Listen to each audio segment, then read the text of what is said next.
नमस्कार। तो हम डिस्कस कर रहे थे जो HPSSC के अभी तक एग्ज़ाम हो चुके हैं उनको हम सेक्शन वाइज डिस्कस कर रहे थे।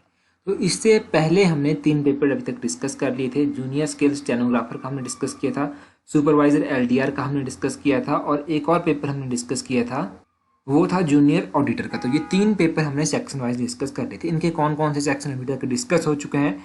जियोग्राफी का सेक्शन डिस्कस हो चुका है, पॉलिटी का सेक्शन डिस्कस हो चुका है, हिस्ट्री का सेक्शन डिस्कस हो चुका है और HPGK का सेक्शन डिस्कस हो चुका है। आज हम डिस्कस करेंगे इंडियन इकोनॉमी का जो था वो सेक्शन। तो ठीक है, तो इंडियन इकोनॉमी का यहाँ पर सबसे पहला क्वेश्चन देखते हैं हम, जूनियर स्केल स्टेनोग्राफर का क्वेश्चन नंबर 121।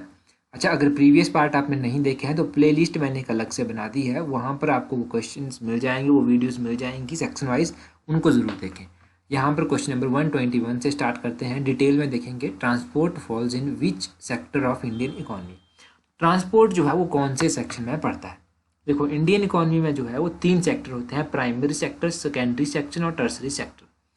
अब ट्रांसपोर्ट का जब आपसे पूछा गया है तो ट्रांसपोर्ट जो है वो पड़ता है टर्सरी सेक्टर में। ऑप्शन सी जो है वो सही आंसर है। कई बार ये क्वेश्चन पूछा जाता है। अब टर्सरी सेक्टर की सबसे पहले बात कर लेते हैं। तो टर्सरी सेक्टर में कौन कौन से सेक्टर आते हैं? इसमें एक तो बिजनेस आता है, एक ट्रांसपोर्ट आता है, कम्युनिकेशन एंड सर्विसेज जो है वो भी इसी में आता है। तो ये सेक्टर आप याद रखिएगा। और उसके बाद आता है सेकेंडरी सेक्शन। सेकेंडरी सेक्शन में जो है वो कौन कौन से आते हैं? इसमें आता है इंडस्ट्री, मैन्युफैक्चरिंग और इलेक्ट्रिसिटी। तो ये जो है सेकेंडरी सेक्शन में आते हैं। प्राइमरी सेक्शन में कौन सा सेक्टर आता है? तो प्राइमरी सेक्टर में जो है वो एग्रीकल्चर जो है वो एग्रीकल्चर से रिलेटेड जितने भी सेक्टर हैं वो सभी प्राइमरी सेक्टर में ही इंक्लूड किए जाते हैं। तो ये बेसिक्स आप प्राइमरी, सेकेंडरी और टर्सरी सेक्शन से याद रखिए। Question number 122, net national product is, तो NNP इसको कहते हैं, ये किसके बराबर होता है? तो नेट नेशनल प्रोडक्ट की अगर आप बात करेंगे तो ये इज इक्वल टू होता है option C GNP minus depression. तो GNP माइनस डिप्रेशन के बराबर ये होता है। ऑफिशियल आंसर की के अकॉर्डिंग ही मैं आंसर बता रहा हूँ, तो 122 का सी सही आंसर है। अब GNP की फुल फॉर्म क्या होती है? GNP की फुल फॉर्म होती है gross national product. Gross national product जो है इसकी फुल फॉर्म होती है।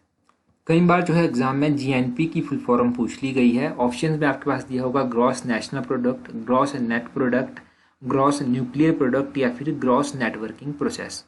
तो याद रखिएगा ग्रॉस नेशनल प्रोडक्ट इसकी फुल फॉर्म है। नेक्स्ट क्वेश्चन देखते हैं। नेक्स्ट क्वेश्चन है हमारे पास, the book poverty and un British rule in India is written bye.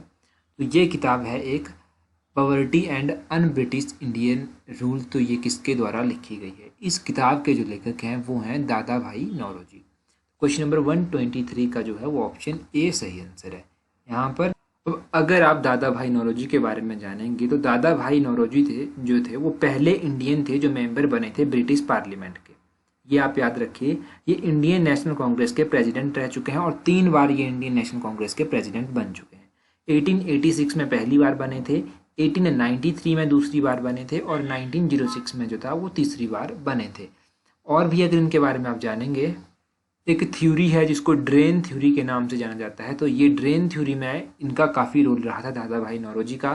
और ये poverty and un British India book जो है इनके द्वारा 1901 के अराउंड जो था वो लिखी गई थी। क्वेश्चन नंबर 124 में पूछा गया, the period of 12th 5-year plan is. जो 12th मतलब 12वीं पंचवर्षीय योजना थी उसका पीरियड कौन सा था? तो उसका पीरियड था 2012 से लेकर 2017 तक। ऑप्शन डी जो है वो सही आंसर है। ये तो 12th 5-year प्लान के बारे में अगर और मैं आपको बताऊं तो इसका जो सब टाइटल था या फिर इसकी जो थीम थी वो क्या थी? इसकी थीम थी faster, sustainable and more inclusive growth. ये इसकी थीम जो थी वो रखी गई थी। 5-year प्लान के बारे में बेसिक से अगर आप जानेंगे तो फर्स्ट 5-year प्लान जो था वो 1951 से लेकर 1956 तक था। इस 5-year प्लान को जो था वो हारोद दोमर मॉडल भी कहा जाता है या फिर इस मॉडल के ऊपर ये बेस है, हारोद दोमर मॉडल। और दूसरा 5-year प्लान जो है वो 1956 से लेकर 1961 के बीच में हुआ था और ये प्लान जो है ये बेस है PC महलनोबिस मॉडल के ऊपर। PC महलनोबिस के ऊपर ये दूसरा है। और तीसरे की अगर बात करें तो तीसरा 5-year प्लान 1961 से लेकर 1966 तक था। ये गादगिल योजना के ऊपर बेस्ड था या फिर इस प्लान को जो है वो गादगिल योजना के नाम से भी जाना जाता है। कई बार एग्जाम में पूछा जाता है कि प्लान हॉलिडे जो था उसका कार्यकाल कब से लेकर कब तक था। तो प्लान हॉलिडे का कार्यकाल जो था वो था 1966-67 से लेकर 1968-69 तक। और रोलिंग प्लान जो था वो रोलिंग प्लान का कार्यकाल कब से लेकर कब तक था? तो रोलिंग प्लान का कार्यकाल था 1978 से लेकर 1980 तक। तो 5 ईयर प्लान के बारे में भी काफ़ी जानकारी आपको मिली यहाँ से। नेक्स्ट क्वेश्चन देखते हैं, question number 125। The father of operation flood is, तो ऑपरेशन फ्लड के फादर किसको कहा जाता है? तो ये कहा जाता है वर्गीस कुरियन को। ऑप्शन सी जो है वो सही आंसर है। ऑपरेशन फ्लड जो है वो किससे संबंधित है? तो ऑपरेशन फ्लड जो है वो मिल्क की प्रोडक्शन से संबंधित है।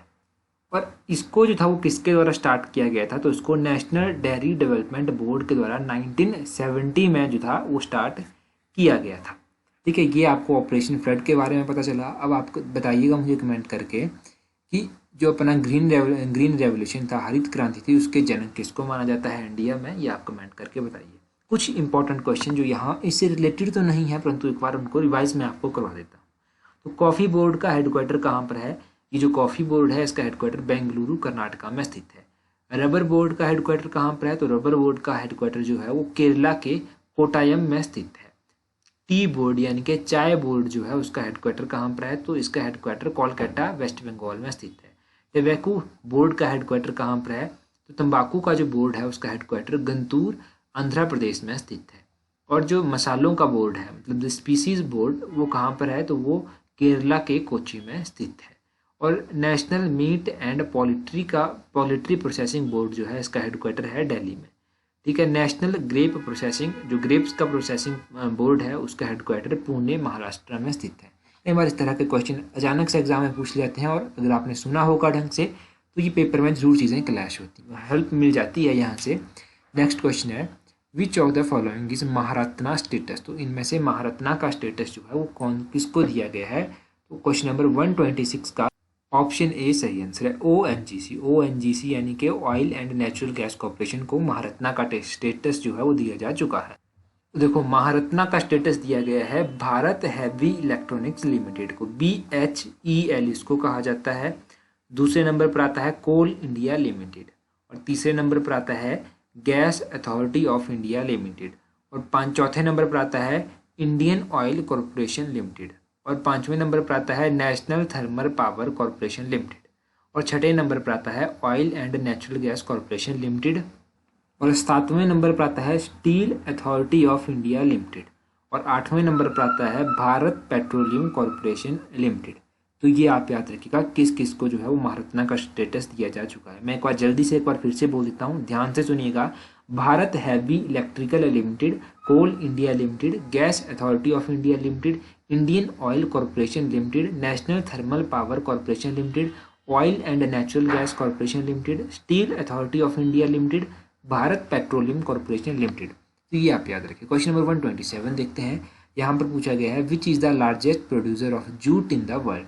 जूट का सबसे बड़ा प्रोड्यूसर कौन है पूरे वर्ल्ड में? तो क्वेश्चन नंबर 127 का ऑप्शन ए सही आंसर है, India is the largest producer of jute. यहाँ से आप इतना ही याद रखिए। Question number 128, the term eight which bank park short term access liquidity with RBI is called? तो वह दर जिस पर बैंक RBI में अल्पकालीन अत्यधिक तरलता रखती है, तो उस रेट को क्या कहा जाता है? उस रेट को कहा जाता है reverse repo rate. Option B जो है वो सही आंसर है। यहाँ से एक छोटा सा काम मैं आपको देता हूँ, रेपो रेट के बारे में पढ़िएगा, रिवर्स रेपो रेट के बारे में पढ़िएगा, और बैंक रेट के बारे में पढ़िएगा। इस कॉन्सेप्ट को आप एक बार अच्छे से समझ लीजिए। अगर नहीं समझ आता है तो नेक्स्ट जब भी हमको पेपर लेकर आएंगे और उसमें जब भी इकोनॉमी का सेक्शन होगा उसको हम वहाँ पर डिस्कस कर लेंगे। क्वेश्चन नंबर नेक्स्ट देखते हैं, क्वेश्चन नंबर 129। यहाँ पर पूछा गया है यूनिट ट्रस्ट ऑफ इंडिया, जिसको UTI भी कहते हैं, तो UTI की स्थापना कब हुई थी? देखो भाई, UTI की स्थापना कब हुई थी? तो क्वेश्चन नंबर 129 का ऑप्शन सी सही आंसर है, 1964 में इसकी स्थापना हुई थी। नेक्स्ट क्वेश्चन है क्वेश्चन नंबर 130। यहाँ पर पूछा गया है national population policy was formulated in which year? तो नेशनल पॉपुलेशन पॉलिसी यानी कि किस वर्ष राष्ट्रीय जनसंख्या नीति बनाई गई थी? तो क्वेश्चन नंबर 130 का ऑप्शन ए जो है वो सही आंसर है, 2000 में जो था ये नेशनल पॉपुलेशन पॉलिसी जो था वो फॉर्मुलेट की गई थी। कई बार एग्जामिनर इस तरह से क्वेश्चन पूछ लेता है, national population policy in India came into force in, तो ये फोर्स में कब आई थी, तो ये 2000 में ही फोर्स में आई थी। ये जो नेशनल पॉपुलेशन पॉलिसी है इसका एम क्या है, यानी कि इसका ऑब्जेक्टिव क्या होगा। इसका ऑब्जेक्टिव रखा गया है कि 2045 तक 2045 तक जो है वो पॉपुलेशन को स्टेबल करना। ठीक है, पॉपुलेशन को स्टेबल किया जा सके। आपको पता है पॉपुलेशन एकदम से बढ़ रही है, तो उस पॉपुलेशन को स्टेबल करना इसका टारगेट रखा गया है। अच्छा, सेक्स रेशो किसको कहा जाता है, तो सेक्स रेशो जो है वो कहा जाता है नंबर ऑफ फीमेल्स पर 1000 मेल, इसको सेक्स रेशो कहा जाता है। अब यहाँ पर मैंने डिसाइड किया है कि साइंस के काफ़ी कम क्वेश्चन एग्जाम में पूछ जाते हैं, तो साइंस का सेक्शन भी हम इकोनॉमी के साथ ही कवर कर लेते हैं। क्वेश्चन नंबर 131 साइंस का है, which of the following is form of mechanical energy, तो इनमें से कौन सी मैकेनिकल एनर्जी की फॉर्म है। Option C both 1 and 2, kinetic energy और पोटेंशियल एनर्जी, ये दोनों ही मैकेनिकल एनर्जी की फॉर्म है। क्वेश्चन नंबर 132 है, the value of gravity is a maximum at, तो ग्रेविटी की मैक्सिमम वैल्यू कहाँ पर होती है। क्वेश्चन नंबर 132 का ऑप्शन डी जो है वो सही आंसर है। पोल्स के ऊपर जो है value of gravity is maximum. Question number 133 है, viscosity of an ideal fluid is, तो एक आदर्श द्रव की श्यानता कितनी होती है, तो इसकी श्यानता जो है वो होती है 0। ऑप्शन बी जो है वो सही आंसर है। क्वेश्चन नंबर 134 है, Audible sound wave ranges between, तो जो सुनने लायक ध्वनि होती है उसकी रेंज कितनी होती है, उसकी रेंज जो होती है वो होती है 20 हर्ट्ज से लेकर 20,000 हर्ट्ज के बीच में। तो क्वेश्चन नंबर 134 का ऑप्शन बी जो है वो सही आंसर होगा। नेक्स्ट पेपर हमारे पास सुपरवाइजर एलडीआर का है, तो सुपरवाइजर एलडीआर का ये जो पेपर है यहाँ पर भी हम देखेंगे कुछ क्वेश्चन जिसके, तो क्वेश्चन नंबर 125 जो है वो इकोनॉमी का क्वेश्चन है। विच चीज सेंट्रल बैंक, तो इनमें से कौन सा जो है वो सेंट्रल बैंक है। अब देखो सेंट्रल बैंक की जब आपके पास बात की गई है तो ऑप्शन ए सही है। रिजर्व बैंक ऑफ इंडिया जो है वो किस तरह का बैंक है, ये एक सेंट्रल बैंक है। बाकी क्वेश्चन नंबर 154 जो है वो पॉलिटी का सेक्शन है, क्वेश्चन है। तो पॉलिटी का सेक्शन जब हमने डिस्कस किया था तो उसमें ऑलरेडी इस क्वेश्चन को हम डिटेल में पढ़ चुके हैं। अभी सिर्फ हम रिजर्व बैंक ऑफ इंडिया की बात करेंगे। तो देखो रिजर्व बैंक ऑफ इंडिया जो है इसका हेडक्वार्टर जो है वो मुंबई महाराष्ट्र में स्थित है। रिजर्व बैंक ऑफ इंडिया की जो स्थापना थी वो कब की गई थी, तो इसकी स्थापना जो थी वो की गई थी 1935 में। और ये एक्ट कौन सा था, तो ये reserve bank of India act 1934 था। अब इस बैंक को नेशनलाइज कब किया गया, तो इस बैंक को 1949 में जो था वो नेशनलाइज किया गया था। ये चीज़ें आप याद रखिए, इसका हेडक्वार्टर, इसकी स्थापना कब हुई, इसको नेशनलाइज कब किया गया, ये सब याद रखिए। नेक्स्ट क्वेश्चन है क्वेश्चन नंबर 156 में पूछा गया है, which was the first country to adopt family planning in the world, ऐसी कौन सी पहली कंट्री थी जिसने फैमिली प्लानिंग जो था सबसे पहले अडॉप्ट की थी। क्वेश्चन नंबर 156 का ऑप्शन है इंडिया जो है वो सही आंसर है। इंडिया के द्वारा सबसे पहले फैमिली प्लानिंग का जो आइडिया था वो अडॉप्ट किया गया था। देखो इंडिया के द्वारा जो है वो national programme for family planning जो था वो 1952 में लॉन्च किया गया था। कब किया गया था, 1952 में लॉन्च किया गया था। कौन सा plan, national programme for family planning, ये भी याद रखिएगा, हो सकता है एग्जाम में पूछ ले जाए। Question number 157, looking glass is, तो लुकिंग ग्लास जो होता है वो किस तरह का होता है, तो क्वेश्चन नंबर 157 का ऑप्शन ए जो है वो सही आंसर है, प्लेन मिरर सही आंसर है। क्वेश्चन नंबर 158 का brass is an alloy of, तो ब्रास जो है वो किसका एलॉय है, ब्रास जो है वो एलॉय है कॉपर और जिंक का। तो क्वेश्चन नंबर 158 का ऑप्शन ए जो है वो सही आंसर होगा।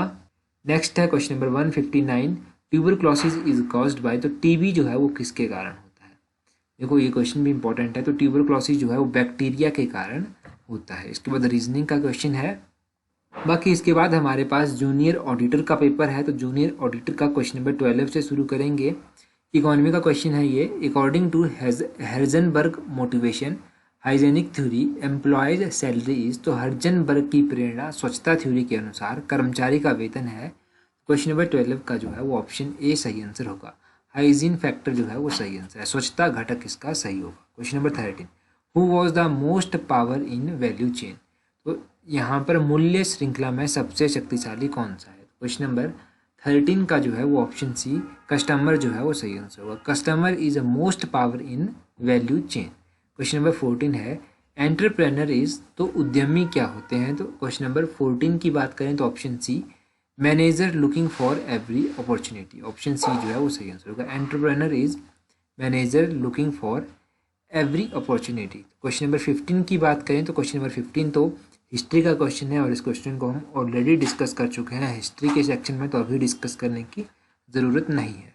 तो ये 3 पेपर हमने डिस्कस किया और इनको हम सेक्शन वाइज डिस्कस कर रहे थे, तो लगभग हमने तीनों पेपरों के सभी सेक्शन डिस्कस कर लिए। अब इसके बाद जो है वो नेक्स्ट के 3 पेपर आएंगे, वो मैं कल बताऊंगा कि कौन से 3 पेपर होंगे। That's all for today, thank you for watching the video.